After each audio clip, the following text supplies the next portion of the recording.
Very good morning, everyone. Thank you so much for joining us from the CGM AIC Malaysian Bar Council webinar series, kindly supported by EuroCham as well as Kiu Co.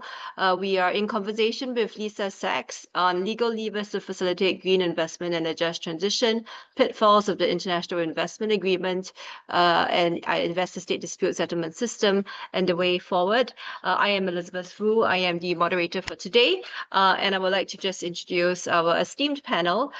We have Ms. Lisa Sachs, who is the director of the Columbia Center on Sustainable Investment. We have Mr. Karl Godderis, who is the CEO of EuroCham Malaysia. We have Mr. Kiu Jia Yaw, who is the chair of the Malaysian Bar Environmental and Climate Change Committee, as well as founder and partner of Kiu Co.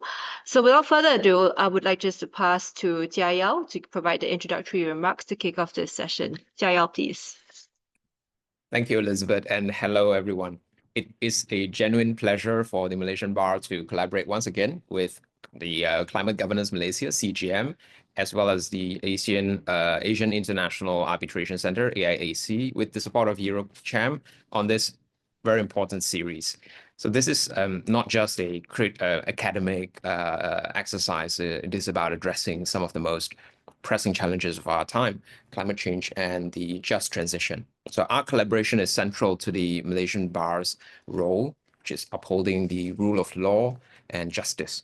So this means ensuring that our legal frameworks, particularly those governing international investments, are aligned with the global goals we have committed to, especially the implementation of the Sustainable Development Goals and the Paris Agreement.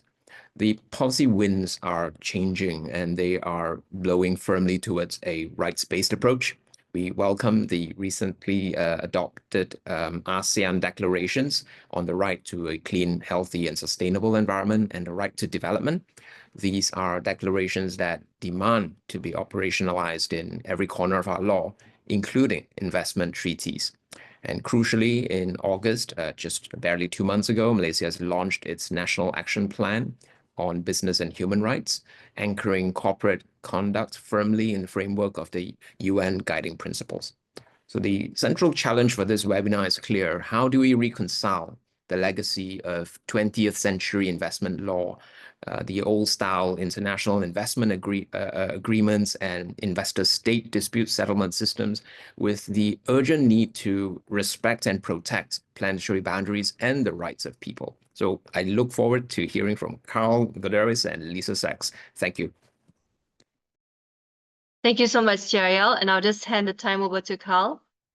Excuse me. Thank you, Elizabeth. And also many thanks again to CGM for having me on this panel, and good morning to everybody. Now, first of all, I must admit, so I have a fair bit of legal experience through my professional business career, but I'm not a lawyer, and I'm definitely not an ISDS expert. So I'll keep my introduction short so I have more time to learn myself from Lisa this morning. Now, EuroCham is the largest advocacy organization in Malaysia for European companies. And to be honest, throughout the year and before, I haven't had a single question or conversation with any of our members about ISDS.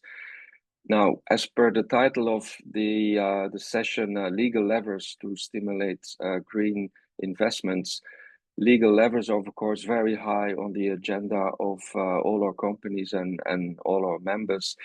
And the most pressing context for us right now are the ongoing free trade negotiations, which take place across the region, but particularly also here in Malaysia, where the EU has taken a position of carving out the investment component from these free trade agreements. They did so several years ago when they concluded the agreement with Singapore, where an investment treaty followed that.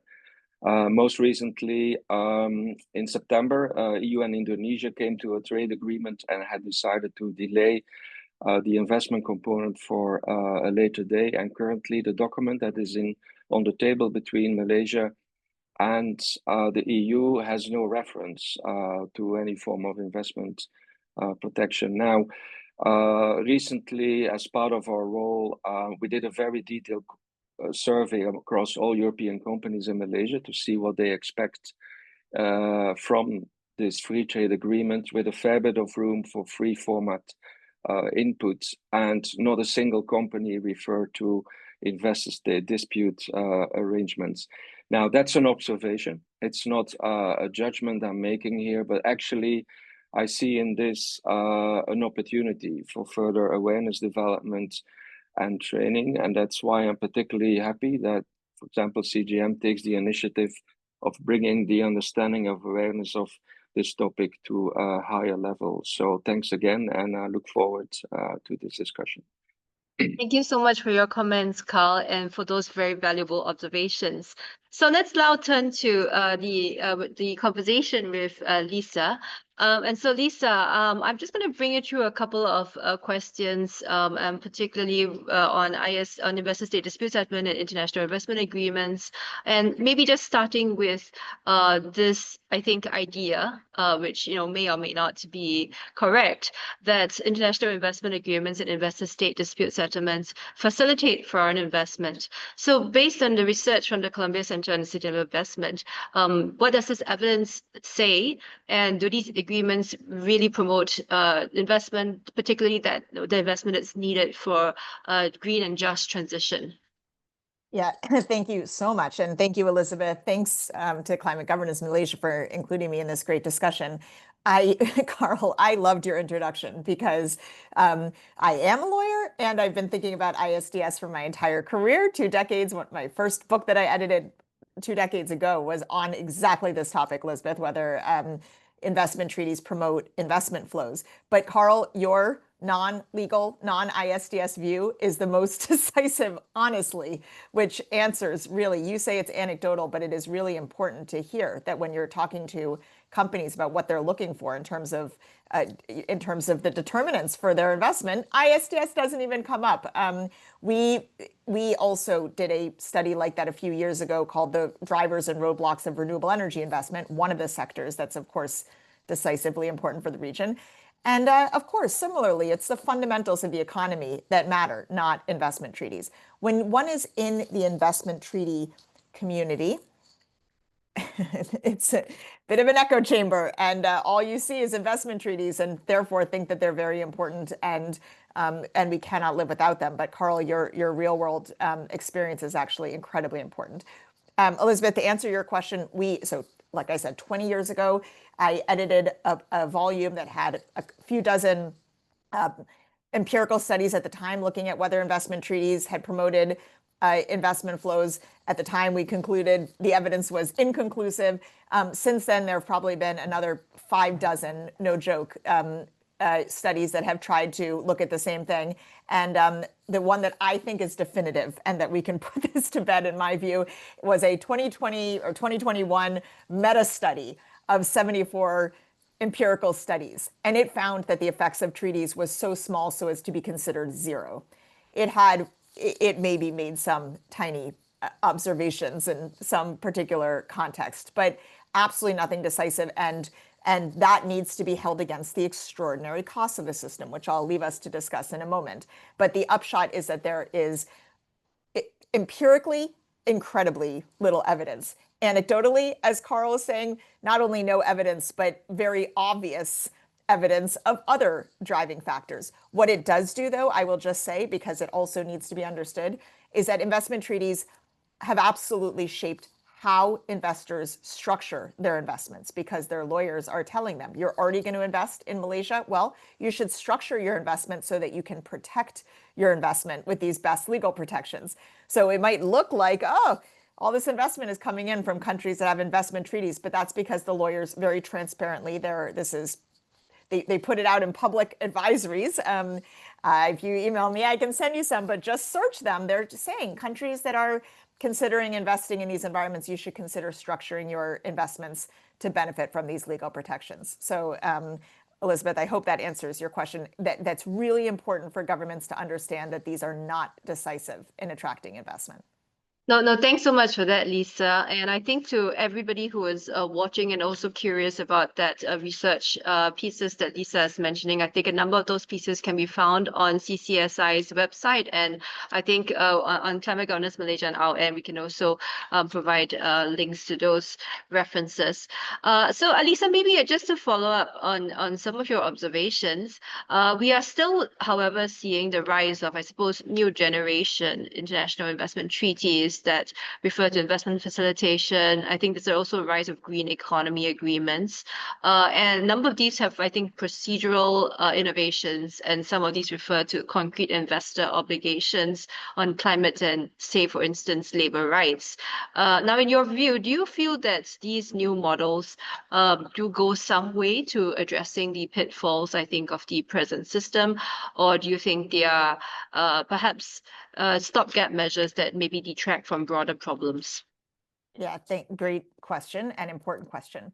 What we are not going into depth, but I think is so important to just say, and this also we definitely have research on our website and can point others to others, are the extraordinary costs of the system.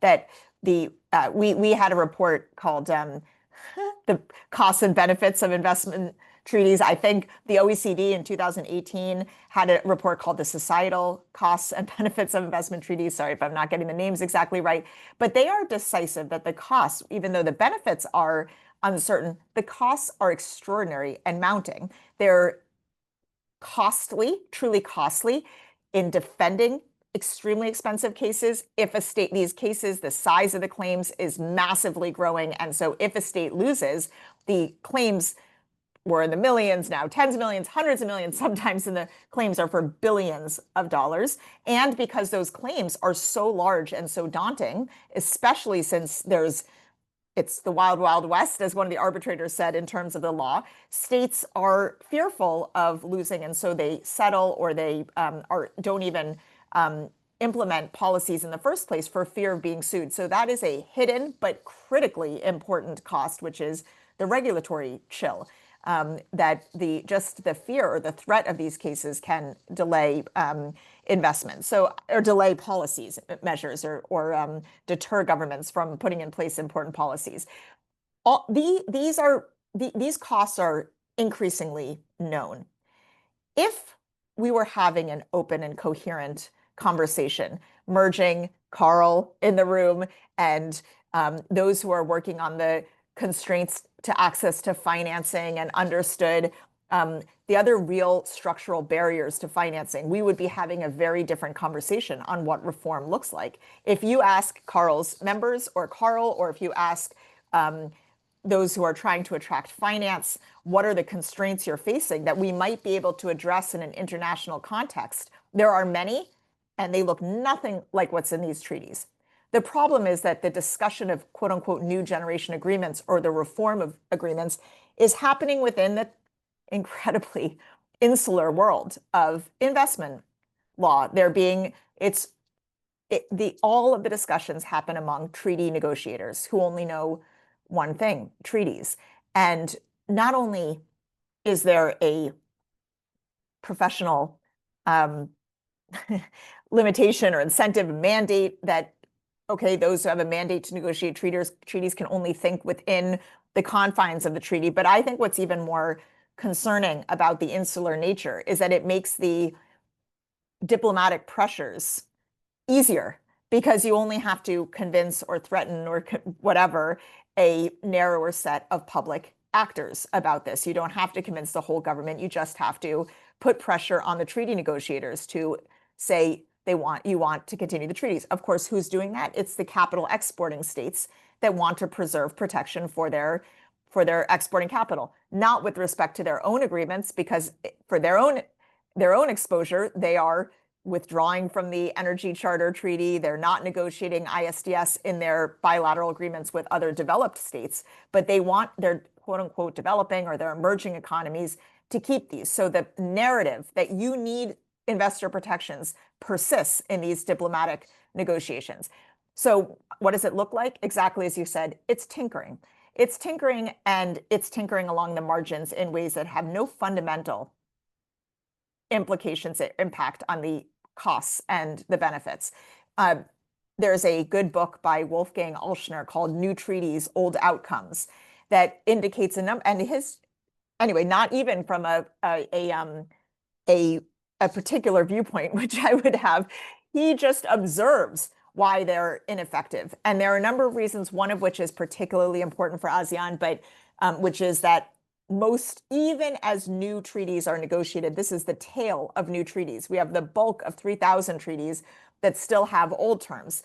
And because investors can treaty shop and their lawyers help them do that, most agreements are still brought under most cases are still brought under old agreements, irrespective of where the investment is coming from, because they can treaty shop. But even if they were brought under the new generation of treaties, the procedural means of limiting or putting in investor protections, these are nominal, not significant fixes. They don't change the threat. They don't change the size of the claims. They don't change the complete discretion to the arbitrators, the conflicts in the system, the ability and the tendency of states to sue states for public interest claims. So I'll end by quoting one of our former special rapporteurs on environment, climate, and David Boyd was the special rapporteur on climate and human rights. He wrote a report on this, and he said that these reforms remain putting lipstick on a pig, which was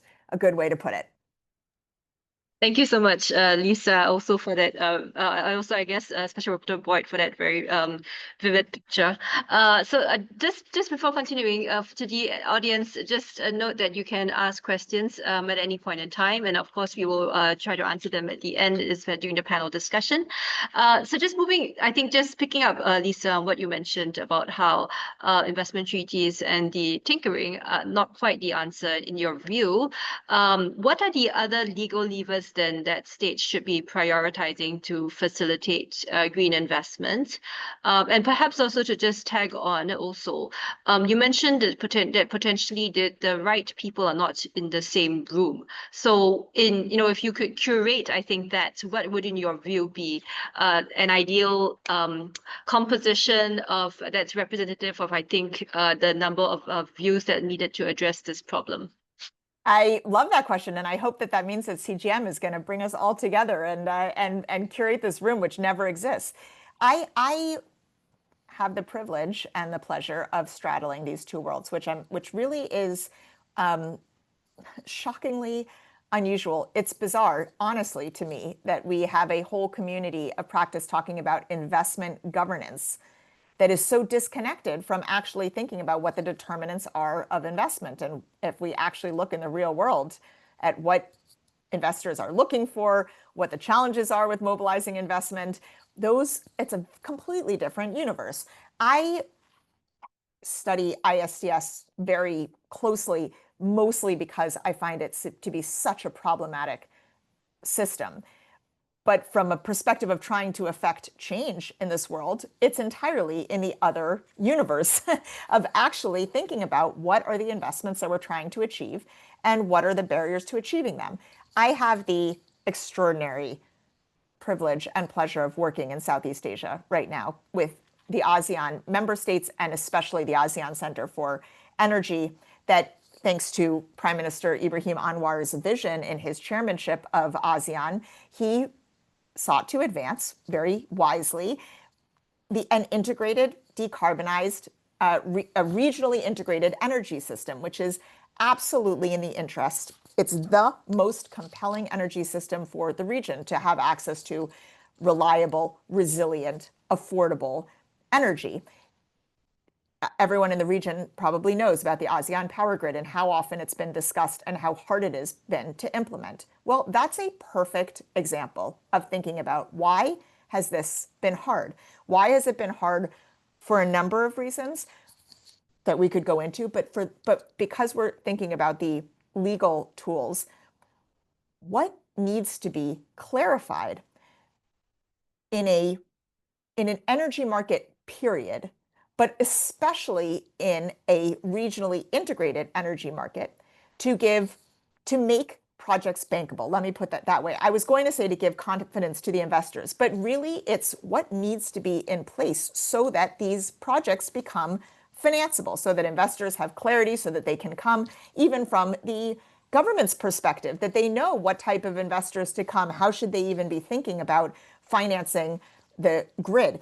When we talk about an energy system in ASEAN, we're not only talking about the power generation and transmission, but the sectors that should be integrated in the energy system: digital hubs, data centers, the industrial corridors, low carbon fuel production. Should there be industrial hubs that co-locate a number of these users? How do you ensure that these projects are integrated into the energy system?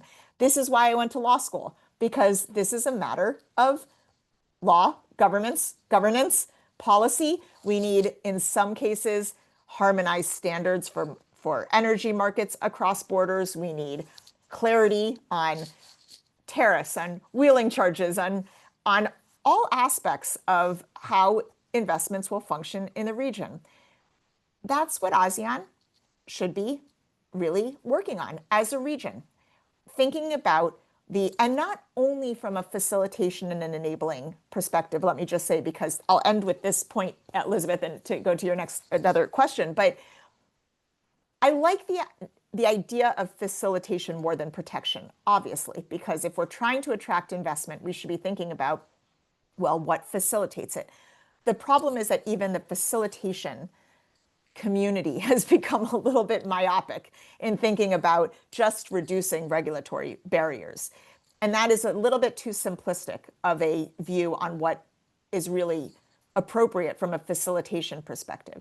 The way I think about, because of course, we need some good governance. We need governance both mainly to ensure that governments remain in control of and benefiting from the investment that that is in their countries and in their regions, because we've seen what happens when investment is not governed and it has massively catastrophic environmental or social consequences, or can be shell companies and bring no benefits. So of course we need good governance to ensure that investment aligns with development standards, but it shouldn't be onerous and illogical and incredibly bureaucratic and extreme delays in decisions around permitting and all sorts of, and import challenges and visa delays. Those are really practical challenges. This is why Karl needs to be in the room, so that we understand from the investor community what is the predictability, the certainty, what matters to investors, so that, and I would say bring the financial sector in the room so that we know what makes these projects financeable.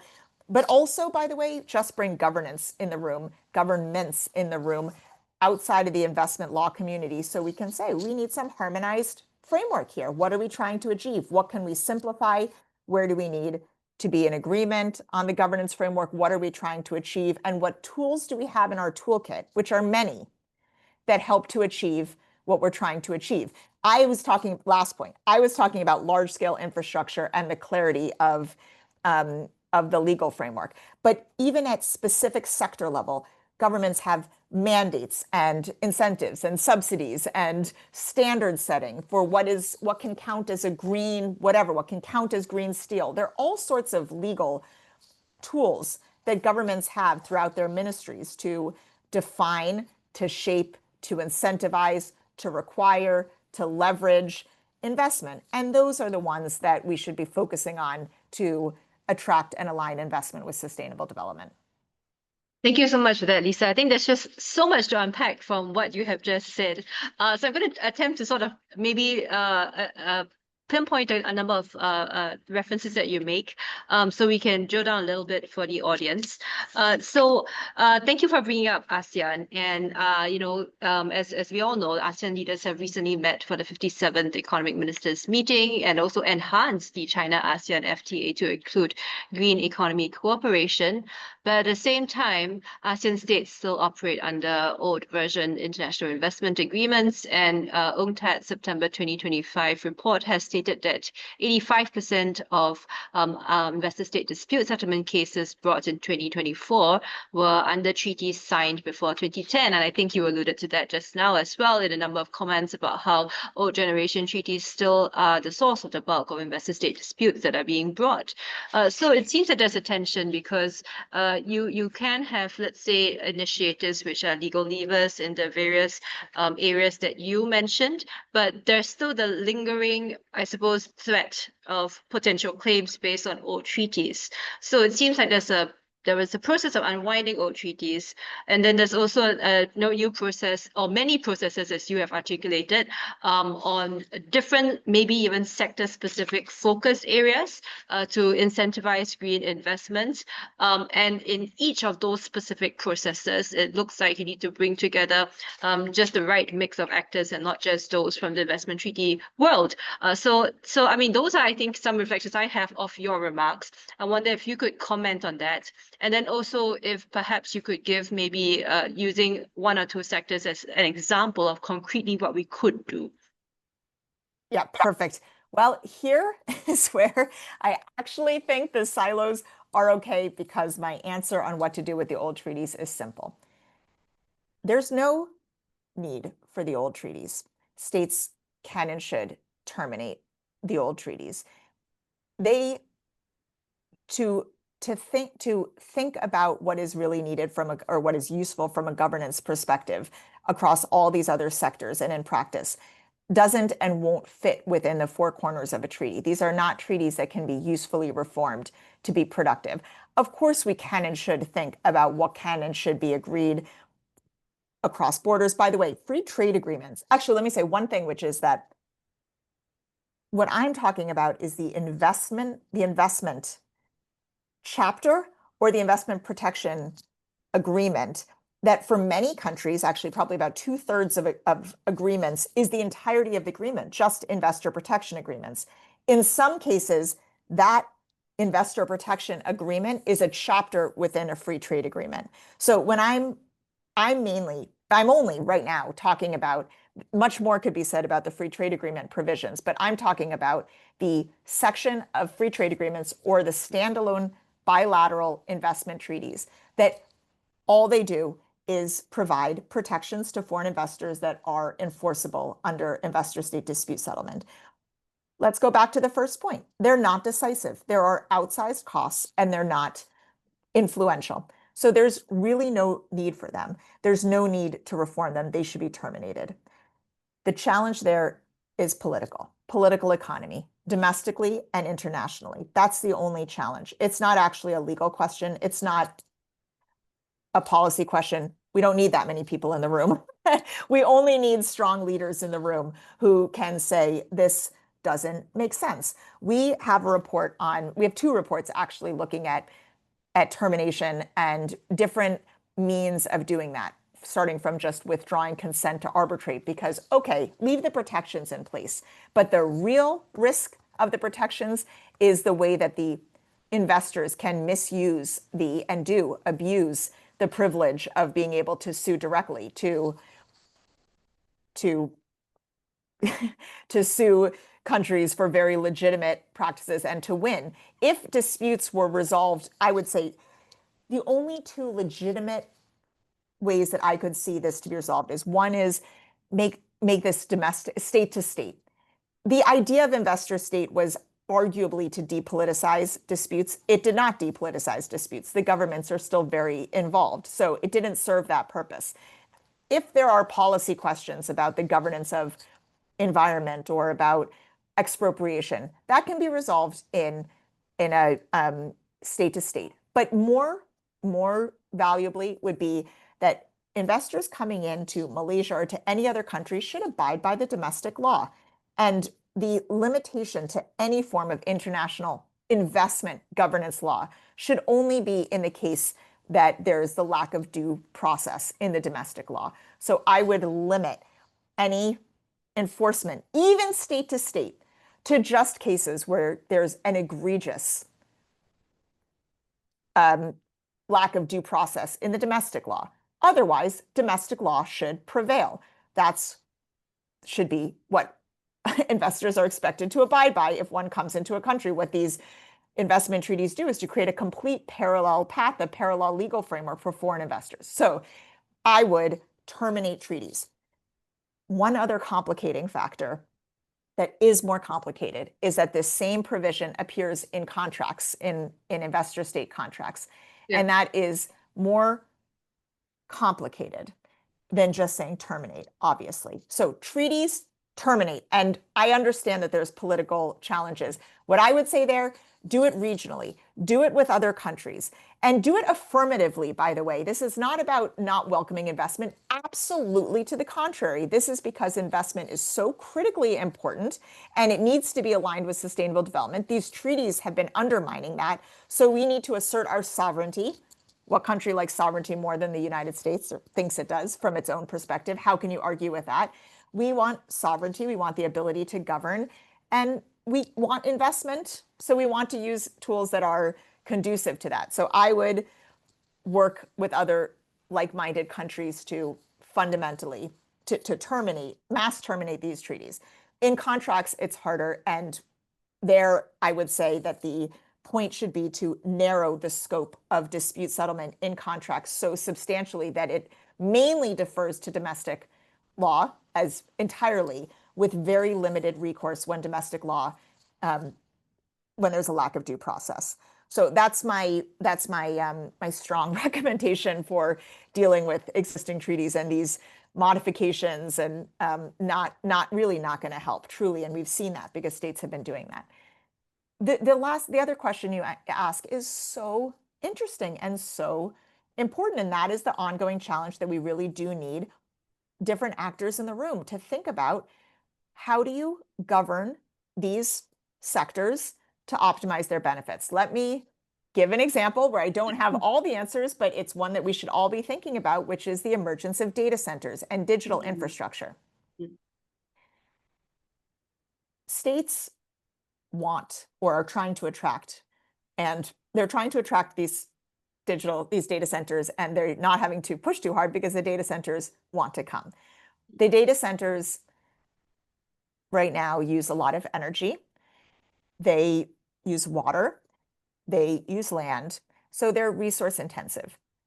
If properly and intentionally integrated into national planning, that can actually be a strong benefit for states, because stable off-takers of energy and even of water-related infrastructure can anchor the demand, can create bankable offtake to make core infrastructure financeable.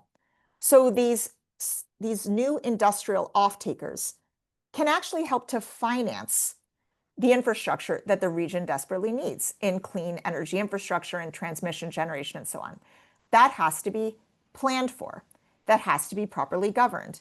That is a policy and planning, but it also requires governance because it relates to the terms of the agreements and that's going to be progressive over time because infrastructure is developed. So what does the governance, what are the agreements, what are the PPAs, what are the agreements with data centers? What do they look like so that their energy offtake needs and commitments and the commitments of the state progressively finance and allow the state to develop its relevant infrastructure in a positive way, not an extractive way? It's a huge opportunity, but it needs to be thought through. Then the last point, just to show the complexity, but not in a daunting way, just that we should think about it. There's the digital tools that are then developed in country. And how are those digital tools harnessed for all of their potential for the government and for the citizens, obviously, because digitalizing the economy is part of modernization, and the digital divide is a growing part of inequality, those who have access to digital tools and those who do not. So we want to enable the broad dissemination of digital tools and the integration of digital tools throughout the economy, but that raises risks, all sorts of risks, of security risks, of privacy, data use, and so on. So that is a precise set of legal questions around how do we govern this new digital and data infrastructure so that its benefits are realized and broadly disseminated and integrated into the public infrastructure of a country, into the health services, into the education, into agriculture, into, by the way, the economy, because we want to be developing digital services and digital hubs, but also protecting the interests and the use of the data that's a good governance question that is in no way addressed by investment treaties. I see. Thank you so much for those examples. And so can I just ask you, sneak in a little quick question based on what you just said before I bring in Jia Yaw and Karl. You mentioned stable off-takers. And also I think in the context of the ASEAN energy grid, when you say stable off-takers, do you mean stable off-takers that can take energy from across countries? Because then I think that kind of financing would also require financing of grid systems across countries, right? Yeah, please. So it's a great question. So timely for ASEAN and frankly relevant for other regions too, but so timely for ASEAN. The idea of a stable off-taker can be within national boundaries too. So, I mean, and we're looking at the same thing in the US. How can, just in general, to make an infrastructure project financeable, the financiers want to see that there is a commitment to offtake. That means that there's a market, that there's going to be a reliable buyer of the, in this case, electricity. That makes it financeable because then the investors see, oh, I see you're going to make revenue. If you want to do a project, an energy project, but you have no idea who's going to buy the energy, well, the investors don't want to invest in that, don't want to finance it because there's risk. Well, what if no one's going to buy it? You don't know the terms. So if you can have a steady, reliable off-taker, and data centers are a unique type because of their energy profile and for other reasons that say we commit to a certain offtake over a long time frame, that can make that project financeable and bankable. So that concept is not necessarily a cross-border concept. That is just a financing concept. But the cross-border aspect is so important in the ASEAN context because ASEAN's energy system, the most compelling system for the region, requires energy interconnection, requires interconnection among the sources of clean energy because ASEAN has geothermal, hydropower, solar, offshore wind, but they're unevenly dispersed. If we don't interconnect, every country would have to have a lot of backup capacity because these are intermittent sources. But if we can connect, then we can connect these clean energy sources so that we can move energy where it needs to be, reduce the overall system costs, increase reliability, increase the resilience of the whole system. That, first of all, on itself takes good governance. But that is where regional energy infrastructure, thinking about the digital hubs and how they relate to other industrial users, whether it's manufacturing or mines, which themselves use a lot of energy, or the production of clean fuel. If we can co-locate some of these regional energy off-takers to optimize the demand, the generation, the energy system, then even better. And that should be regional. That's why when we've been working with the ASEAN Center for Energy and the other member states, when we talk about an integrated energy system, we're not just talking about the grid infrastructure. We're saying that all aspects of this energy system should be conceived of regionally because optimizing every piece of it will be optimized if we think about it in a regional context. But that requires governance frameworks. It requires planning and it requires governance. Nothing impossible, nothing actually extraordinarily complex. It just means we need to think about what we're trying to achieve, what needs to be harmonized. What I will say is that despite the fact that there are now 11 ASEAN countries of different sizes, different market structures, different economies and all of that, the interests here are genuinely shared. The interests of having affordable, financeable, stable energy, of developing low carbon energy infrastructure, of optimizing regional markets, those are shared goals. So coming together around those shared goals and figuring out how do we govern this in a way that ASEAN owns this and that we ensure that this is developed in our interest should not be difficult politically. It should be the best part of having a regional grouping. Thank you so much for that, Lisa. And I think just before I bring in Karl and Jia Yaw, I just want to draw attention to one of the comments from the audience. So, sorry, I'm not sure if it's a Mr. or Miss, but Meg Tabanda from Zimbabwe says that it's quite important to look for such energy investors in Zimbabwe, especially in hard-to-reach centers, and it's important to have massive investment in data management and infrastructure. And thank you for that comment. So moving, I think, to Karl. I suppose from the perspective of your corporate members, and I think Lisa has, I think, provided a number of comments on, I think, the conditions which would generate investment. In your view, what would provide, I think, more certainty, or I suppose the term bankability, from your corporate members? Is it terms sort of a stable, clear domestic climate policy, which would be helpful or would it be, I think, the kind of initiatives discussed at recent ASEAN meetings? And how do you see that in contrast to, say, investor-state dispute settlement as a way to try and address investment flows? Thank you for the question. I'll respond in three ways. First of all, referring back to the FTA survey we did in detail with all our members. Actually, if you look at the top 3 responses, 2 of those relate to trade, and which is customs efficiency and synchronization of product standards and testing standards.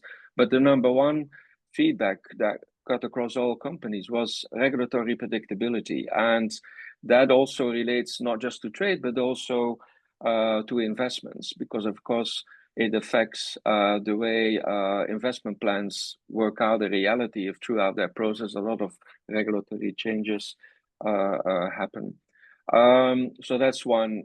Secondly, because Lisa mentioned as an example data centers, I just happened to have a conversation 2 days ago with one of our members who is the largest solar developer in the country, and who recently signed a joint venture with Brookfields to jointly develop data centers for the big players like Amazon and Microsoft.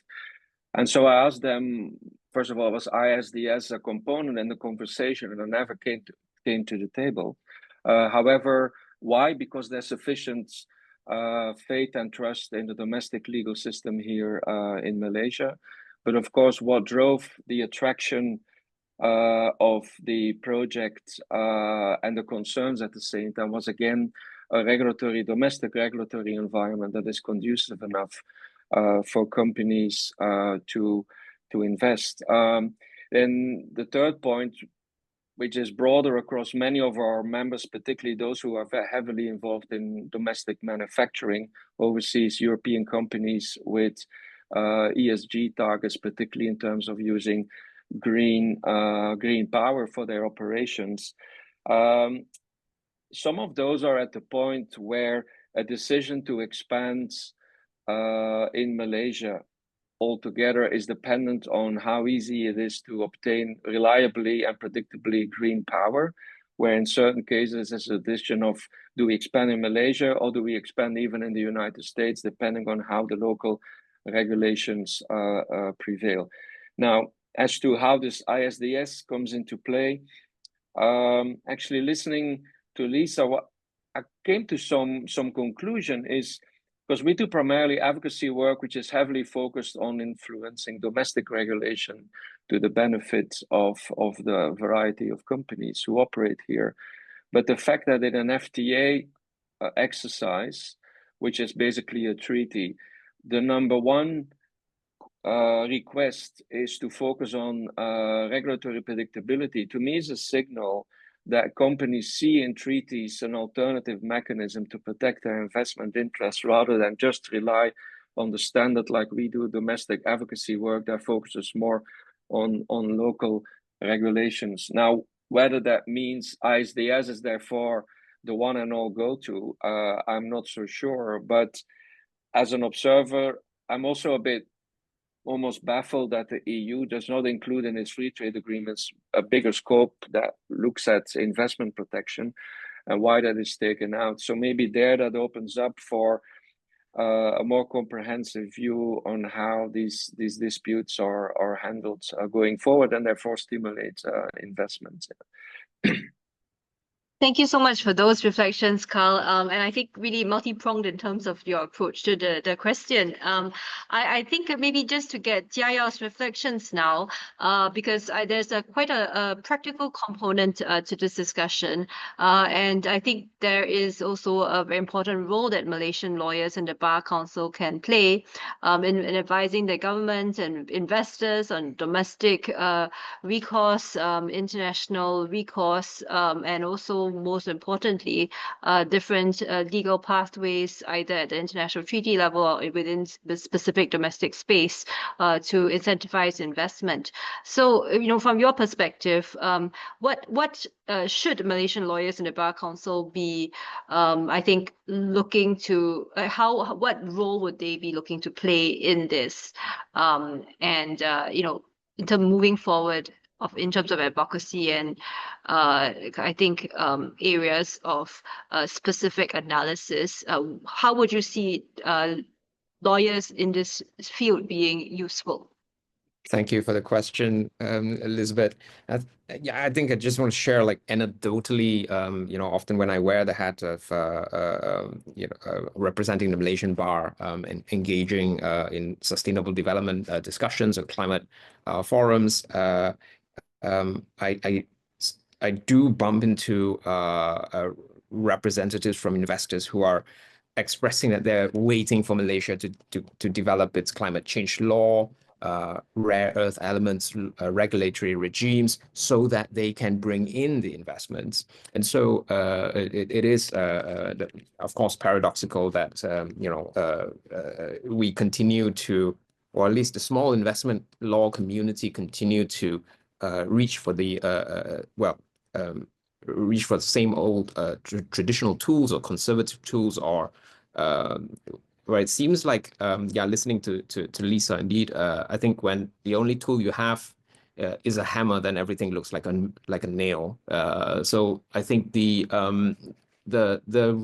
role of the bar is, I think the work is cut out for us because of the importance of the role of the lawyers who are advising governments, who are advising investors, or at least the responsible investors.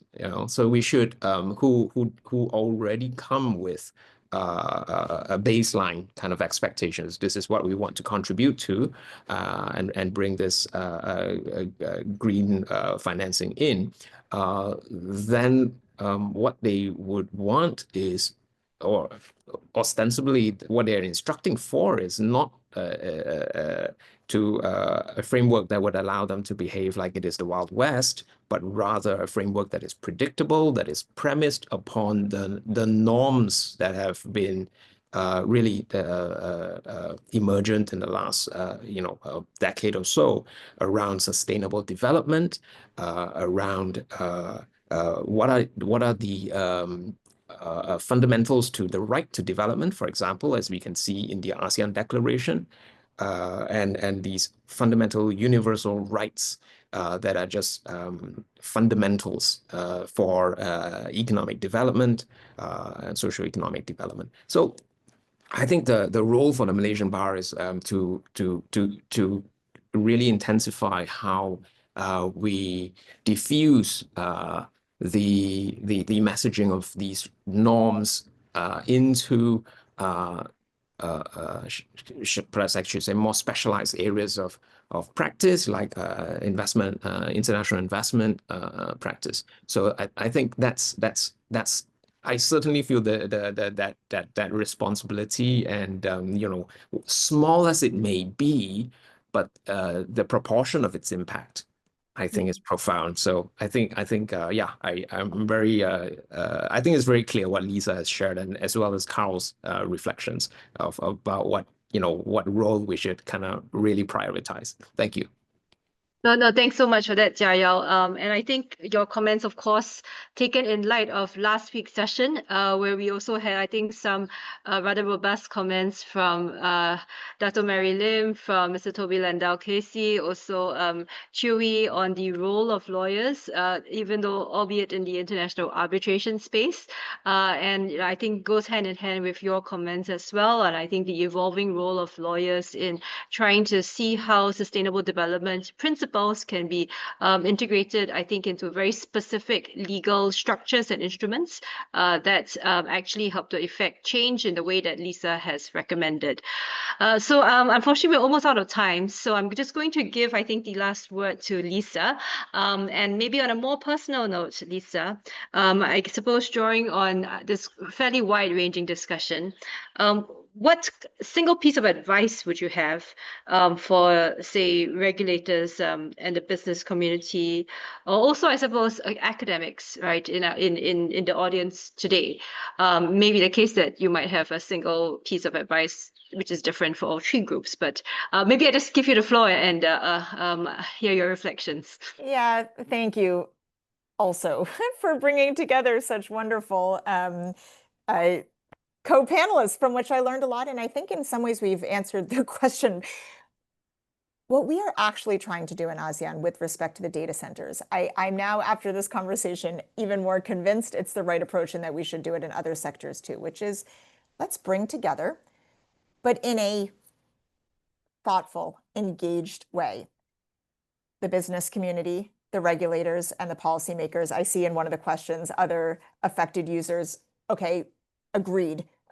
One would want the policymakers to be representing them, or other stakeholders can ensure that the interests of the population is adequately represented. And let's think constructively about how do we do this so that we're maximizing all of our interests. We, in the data center context, came into ASEAN, and here we've been meeting with the data centers and understand they're wanting clarity, certainty, what their considerations are, affordability of the energy.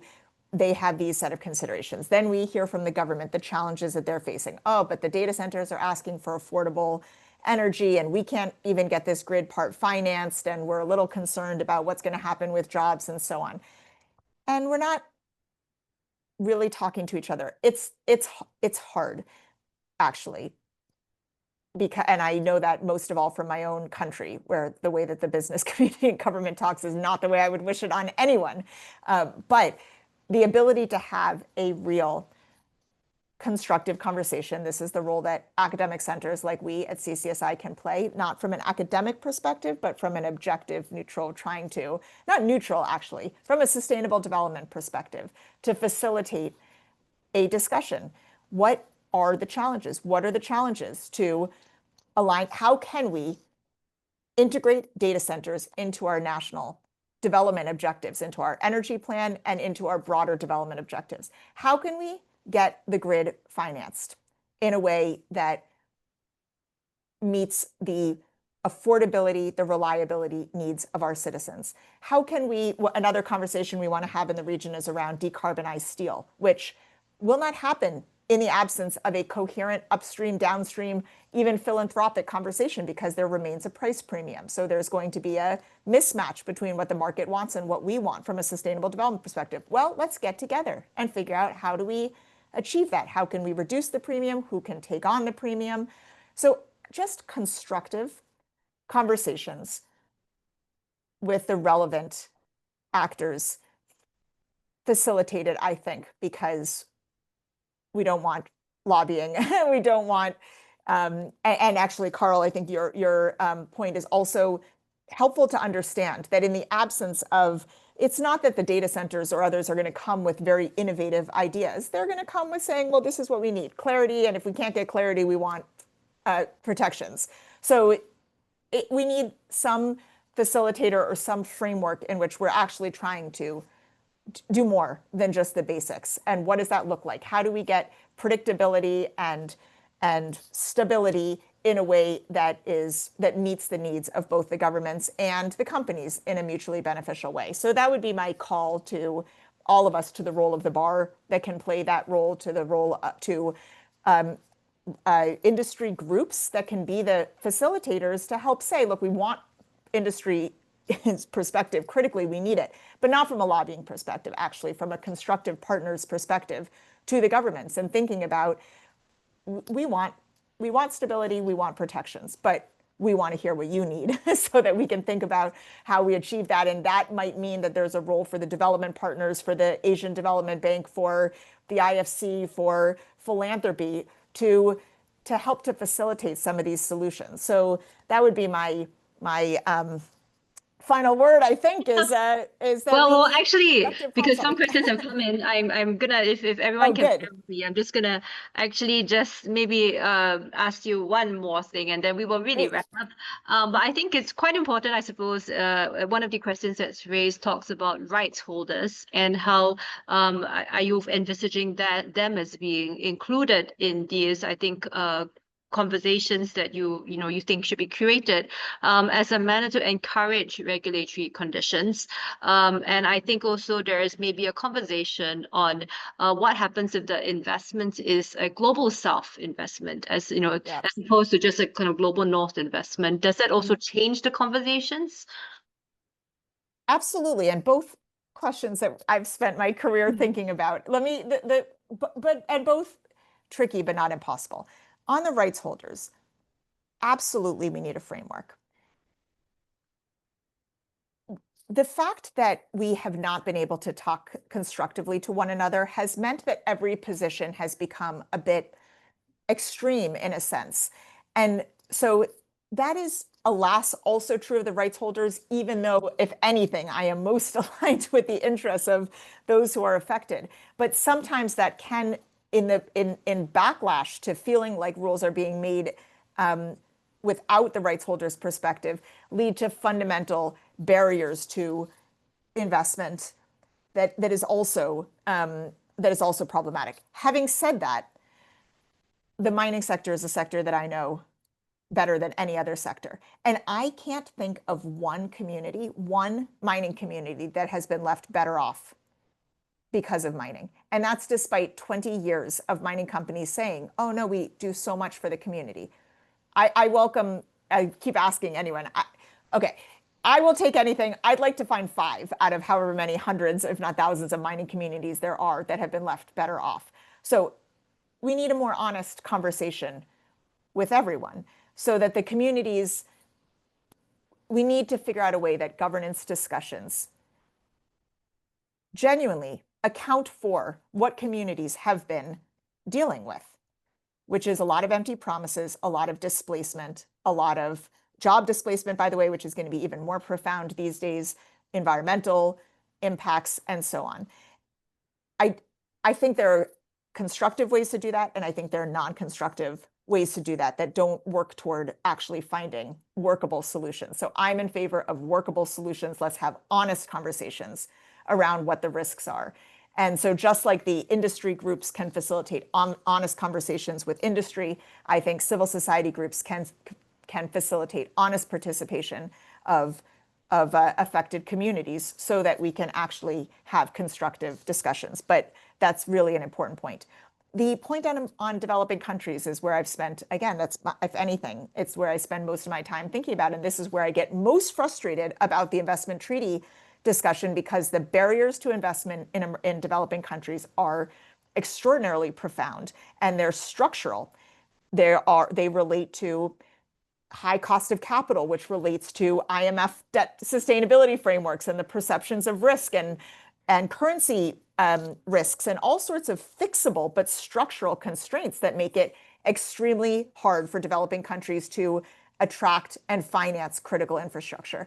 And the advice they get from international bodies like the World Bank and others are not constructive. The World Bank advocates for unilateral offers of arbitration, even in investment laws, which is worse than bilaterally negotiated investment treaty protection. The IMF says don't borrow, when of course countries should be supported to borrow affordably. So countries are not supported in this. I wish I had better answers, except to say the developing country governments, I shouldn't say for whatever reason, their governments also continue to spend time negotiating these treaties and defending these treaties, rather than coming together. I shouldn't link it back to the treaties, except to say that developing countries should be clearer on these structural constraints and on the support they need to be able to access critical investments. Developing countries aren't supported in identifying a clean energy scenario, in where investments are needed, in what their development paths are going to cost. How is it going to all be financed? These are the questions that developing country governments should be asking, even better if they're asking it together. It's what we're asking on behalf of developing country governments. So I would be clear on the constraints, which are real, and expect and guide the international community as much as possible with our support to get clearer support on what matters, on the investment planning, on a conducive regulatory framework, on support for the financing. That would be my answer. It's tough, but I think the clearer that we can be on what we're trying to achieve and the support that's needed, the more effective we can advocate for that. Thank you so much, Lisa. And thank you, everyone, for your participation, your questions from the audience. Thank you so much, Karl, and thank you so much, Jia Yaw, for your various interventions. This looks like the start of the conversation, actually, as opposed to the end of a conversation. And hopefully we can curate and have further conversations to come.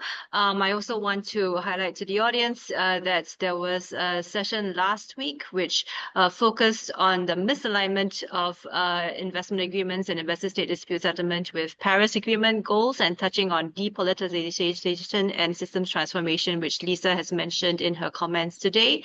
And there is an upcoming session on how investment treaties and investor-state dispute settlement can interfere with the right to a clean, healthy, and sustainable environment on the 28th of November. And that will feature Jia Yaw, Professor Jomo Kwame, and the main speaker, UN Special Rapporteur on the Human Right to a Clean, Healthy, and Sustainable Environment, Astrid Puentes-Riano.